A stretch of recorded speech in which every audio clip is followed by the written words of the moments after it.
নমস্কার। আজকে মহারানী তুলসীবতী ওয়েলফেয়ার ট্রাস্টের উদ্যোগে যে Tripuri cultural and food festival এই কর্পোরেশন মার্কেটে এখানে হচ্ছে লেকচুমনিতে, সে উপলক্ষে আমাদের মাঝে উপস্থিত আছেন আমাদের রাজ্যসভার মাননীয় সদস্য, সবার পরিচিত মুখ শ্রী রাজীব ভট্টাচার্য মহোদয়, উপস্থিত ত্রিপুরা সরকারের ট্রাইবেল ওয়েলফেয়ার দপ্তরের মন্ত্রী শ্রী বিকাশ দেববর্মা মহোদয়, এবং একটু আগে যিনি ওনার মূল্যবান বক্তব্য এখানে রেখেছেন আমাদের মাঝে আমাদের প্রাক্তন মন্ত্রী ত্রিপুরা সরকারের এবং মাননীয় বিধায়ক শ্রী রামপদ জমাতিয়া মহোদয়, এবং যার উদ্যোগে আজকে এই অনুষ্ঠান, এই মহারানী তুলসীবতী ওয়েলফেয়ার ট্রাস্টের যিনি সভাপতি শ্রী বিপিন দেববর্মা মহোদয়, উপস্থিত আছেন এখানে শ্রী রঞ্জিত আসেনি না, এখানে মহারানী তুলসীবতী ওয়েলফেয়ার ট্রাস্টের সমস্ত সদস্যরা এবং ফুড ফেস্টিভ্যালে অংশগ্রহণকারী যারা যারা পার্টিসিপেট করছেন, এবং শিল্পীবৃন্দ এবং সাংবাদিক বন্ধুরা, সবাইকে আমি হার্দিক অভিনন্দন ও শুভেচ্ছা জানাচ্ছি। আপনারা একটু আগে আমার পূর্ববর্তী বক্তারা এখানে বলেছেন ত্রিপুরা সরকার জনজাতিদের উন্নয়নে যেভাবে কাজ করছেন সেই বিষয়ে এখানে আলোচনা রেখেছেন। আজকের আমি অত্যন্ত আনন্দিত যে এই ধরনের একটা অনুষ্ঠান এখানে রেখেছে, এবং এই অনুষ্ঠানের মূল উদ্দেশ্য হচ্ছে আমাদের যে ফুড হ্যাবিট, আমাদের জনজাতি ভাই বোনেদের যে ফুড হ্যাবিট তাকে বাঁচিয়ে রাখা, এবং আমাদের যে সংস্কৃতি, আমাদের যে কলা, সেটাকে বাঁচিয়ে রাখার জন্য আজকের এই আয়োজন। আমাদের কৃষ্টি সংস্কৃতির যে বিকাশ তাকে সংরক্ষণ রাখা এর মূল উদ্দেশ্য। আমরা জানি যে জনজাতিদের অনেক ধরনের নৃত্য আছে, এবং ত্রিপুরার এই যে আমাদের কালচারাল যে হাব আমি বলবো ত্রিপুরাতে, আমরা বিভিন্ন জায়গায় আমার যেতে হয়, আমি দেখতে পারি এখন যে কত ধরনের আমাদের যে রিচ কালচারাল হেরিটেজ আমাদের আছে জনজাতিদের, সেটা কিন্তু সারা ভারতবর্ষের মধ্যে আমাদের তুলে ধরা দরকার। আমরা জানি হজগিরি নৃত্য, মামিতা নৃত্য, লেবাং বৌমণি নৃত্য, গড়িয়া নৃত্য, জিজু ঝুম নৃত্য ইত্যাদি বহু নৃত্য আছে, আমরা সবাই জানি, এবং সেগুলো আমরা যখন মাঝে মাঝে যখনই বিভিন্ন প্রোগ্রামে আমরা যাই সেগুলো কিন্তু আমরা দেখতে পাই, এবং আমরা নিজেরাও খুব আনন্দ উপভোগ করি যে এই ধরনের যে রিচ কালচারাল আমাদের জনজাতি ভাই বোনেদের মধ্যে সেটাকে ধরে রেখেছে। এবং আমাদের সরকারও, আমাদের যে আইসিআই ডিপার্টমেন্ট থেকে আমরাও চেষ্টা করি সেটার যাতে আগামী দিনে আরও বেটার তাদের পারফরমেন্স হয়, তার জন্য যা যা ট্রেনিং দরকার, বিভিন্ন জায়গায় পাঠানোর ব্যবস্থা করা, যাতায়াতের ব্যবস্থা করা, এগুলো কিন্তু আমরা সময় সময় আমরা করে থাকি। আজকে আমরা সবাই জানি যে মাননীয় প্রধানমন্ত্রীজি জবের থেকে উনি প্রধানমন্ত্রীর দায়িত্ব নিয়েছেন যে জনজাতিদের জন্য যে আলাদা করে দপ্তর, যেভাবে উনি দপ্তর সৃষ্টি করে, আর বিশেষ করে নর্থ ইস্টার্ন রিজিয়নের সমস্ত জনজাতি ভাই বোনদের জন্য যেভাবে কাজ করে যাচ্ছেন, এবং সেই একই ধারায় আমরাও ত্রিপুরা সরকার সেভাবে কাজ করছেন। আপনারা জানেন যে আগে উপজাতি কল্যাণ দপ্তর বলা হতো, উপজাতির নাম দেওয়া হতো, এখন আমরা বলছি সেটাকে জনজাতি দপ্তর। আমাদের সরকার আসার পর 2018-এর পর থেকে আমরা এই উপজাতি কল্যাণ দপ্তরের নাম চেঞ্জ করে আমরা সেটাকে জনজাতি দপ্তর করেছি। আপনারা সবাই জানেন এতদিন ধরে কুম্ভরাষ্ট্র আমরা দেখেছি, এবং দ্বিতীয় বিশ্বযুদ্ধের সময় আমরা যখন এই মহারাজা বীর বিক্রম কিশোর, যিনি আমাদের মহারাজা যখন ছিলেন, তখন উনার উদ্যোগে এই সিঙ্গারবিলে, যেটাকে আগরতলা আমরা এয়ারপোর্ট বলে থাকি, সেটাকে সিঙ্গারবিল এয়ারপোর্ট নাম দেওয়া হতো। উনার উদ্যোগে মানে সারা ভারতবর্ষের মধ্যে ওয়ান অফ দ্য ওল্ডেস্ট এই এয়ারপোর্ট উনার কারণে সেটা হয়েছিল। এর আগে অনেক সরকার এসছে, কিন্তু সেইভাবে মূল্যায়ন করা হয়নি। আমাদের সরকার আসার পর তার মূল্যায়ন আমরা করেছি উনার নামে, যেহেতু উনি এই সিঙ্গারবিল এয়ারপোর্ট করেছেন, আগরতলা এয়ারপোর্ট পরবর্তী সময় হয়েছে, উনার নামে আমরা সেটাকে মহারাজা বীর বিক্রম কিশোর মানিক্যের নামে আমরা সেই বিমানবন্দরের নাম করেছি এবং সেখানে ওনার মূর্তিও বসানো হয়েছে। মাননীয় প্রধানমন্ত্রীজি সেটার উদ্বোধন করেছেন। শুধু তাই নয়, ওনার যে 19শে আগস্ট জন্মদিন, সেই জন্মদিনকে আমরা ত্রিপুরা সরকার ছুটি ঘোষণা করেছি। এর আগে কিন্তু কেউ ঘোষণা করেনি। কাউকে সম্মান দেওয়া, জনজাতিদের সম্মান দেওয়া এই সরকার আসার পর এবং মাননীয় প্রধানমন্ত্রীজি যেভাবে কাজ করছেন, যেভাবে আমাদের নির্দেশ দিচ্ছেন, সেই দিশায় আমরা কাজ করছি। আমরা টিটিডিএসির যে নামকরণ, সেটাকে ত্রিপুরা টেরিটোরিয়াল কাউন্সিল করার জন্য আমরা আমাদের সেটাকে অনুমোদন আমরা দিয়েছি কাউন্সিল অফ মিনিস্টার, এবং সেটা আমরা দিল্লিতে পাঠিয়েছি। আমরা শুধু তাই না, আমরা সবাই জানেন যে এডিসির আসন সংখ্যা হচ্ছে 28টি। এই 28টিতে আমরা দেখি যে অনেক জনজাতি গোষ্ঠী আছে যাদের মানে সেইভাবে রিপ্রেজেন্টেশন হয় না, যার জন্য আমরা সেখানে যাতে 50টা সিট করা যায়, অর্থাৎ সব যারা জনজাতি যারা আছেন আমাদের তাদের রিপ্রেজেন্টেশন থাকে। কারণ রিপ্রেজেন্টেশন যদি না থাকে তাহলে কিন্তু তারা হারিয়ে যাবে। এখানে শুধু খাদ্যাভ্যাসের খালি সংরক্ষণ করলে এটা তো পরের কথা, কিন্তু আগে তো যারা জনজাতি তাদেরকে আমাদের বাঁচিয়ে রাখতে হবে।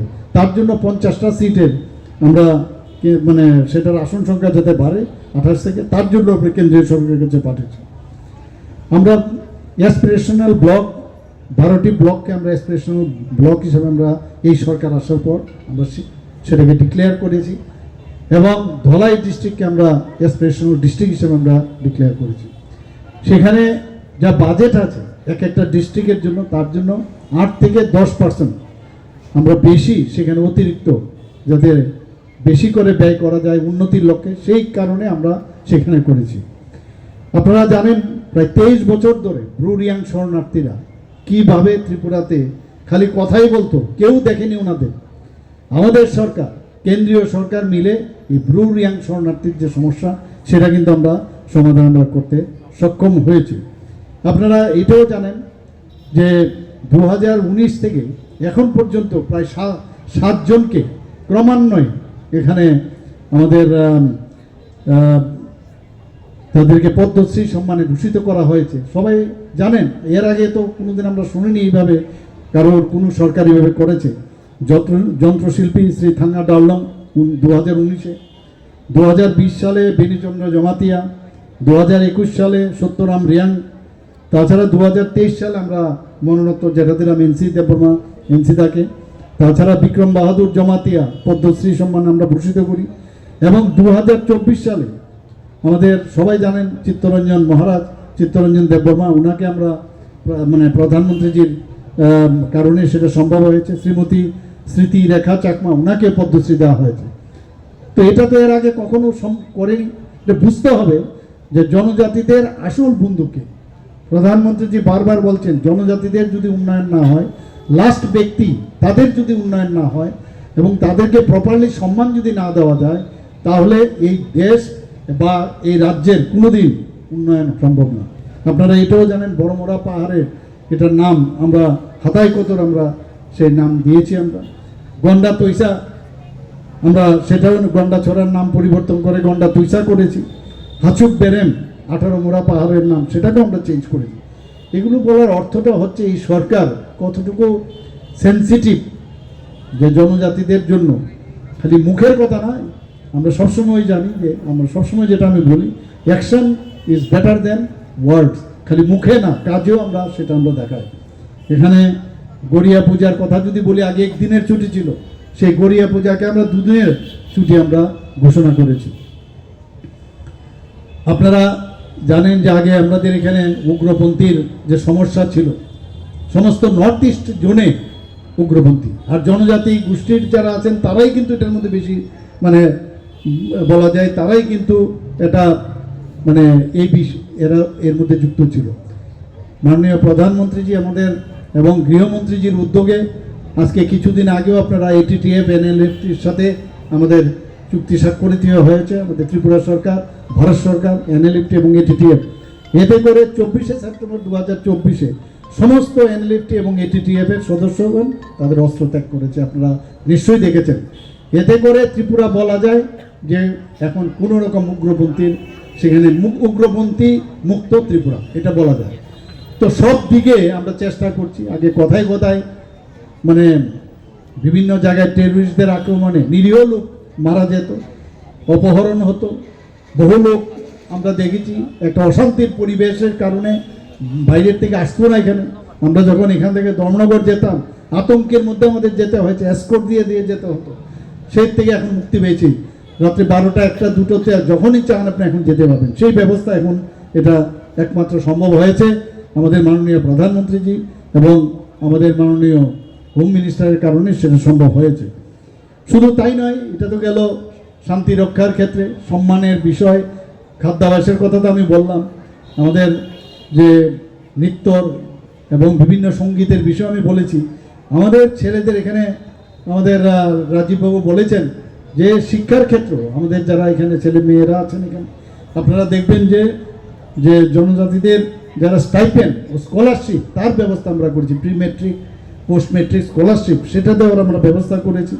যারা এএনএম জিএনএম বিএসসি নার্সিং প্যারামেডিক্সের কোর্স করতে চায় তাদের বিভিন্নভাবে আর্থিকভাবে তাদের ট্রেনিং দেওয়ার ব্যবস্থা এই সরকার আমরা করেছি। এখানে আমরা যারা যে কোচিং, যে বিভিন্ন কোর্সে যাতে ওরা স্পেশাল কোচিং দেওয়া যায় সেই ব্যবস্থাটাও আমাদের এডুকেশন ডিপার্টমেন্ট এবং আমাদের ট্রাইবেল দপ্তর থেকে আমরা করেছি এবং প্রায় 10 থেকে 11,000 যে স্টুডেন্ট তাতে করে বেনিফিট পেয়ে যায়। আমরা supplementary education for elementary classes 2022 সালে সেটাও আমরা এই প্রকল্প আমরা এখানে চালু করেছি।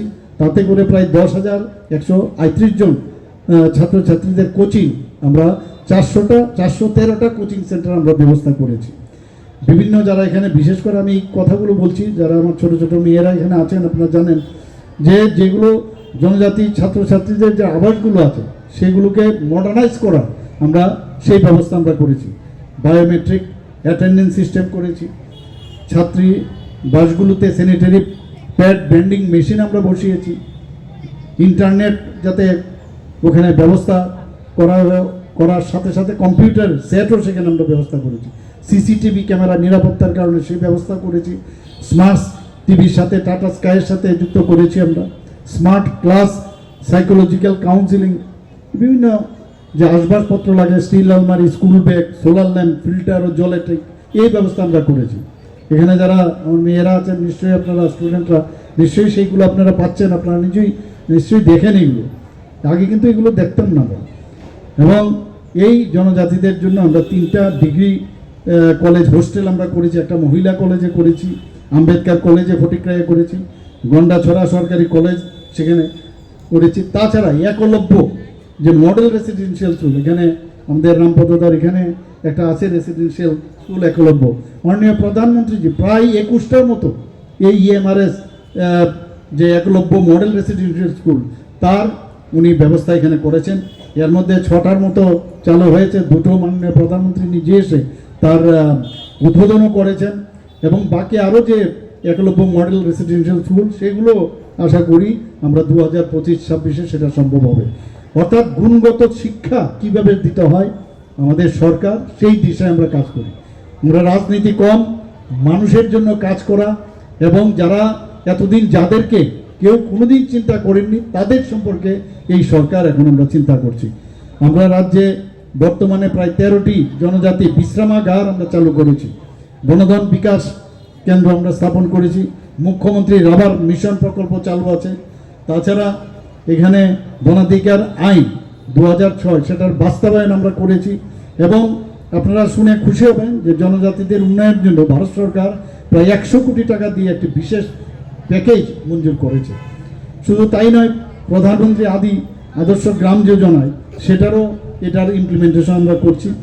আর সবচাইতে বড় খবর যেটা খুব অল্প সময়ের মধ্যে ওয়ার্ল্ড ব্যাংক থেকে জনজাতি এরিয়াতে আমরা যাতে তাদের সার্বিক উন্নয়ন হয় সেই কারণে ওয়ার্ল্ড ব্যাংক থেকে 2 বছরের মধ্যে তার স্যাংশন আমরা পাই এবং সেটাকে বলে external aided project world bank থেকে আমরা পেয়েছি প্রায় 1400 কোটি টাকা।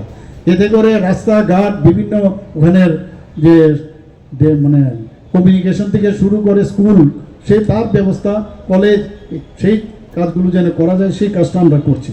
তো বিভিন্নভাবে আমরা চেষ্টা করছি যে জনজাতিদের উন্নয়ন হোক, এবং এই সরকার জনজাতিদের সাথে আছে। বারবার প্রধানমন্ত্রীজি বলছেন, আমরাও বলছি যে যতক্ষণ ধরে জাতি জনজাতি তাদের যদি সুদৃঢ় অবস্থায় আমরা না আনতে পারি, তাহলে কোনো অবস্থায় কোনো রাজ্য বা কোনো সরকার, সেটা কেন্দ্রীয় সরকারই হোক, দেশেই হোক, রাজ্যেই হোক, কোনদিন ডেভেলপ হবে না।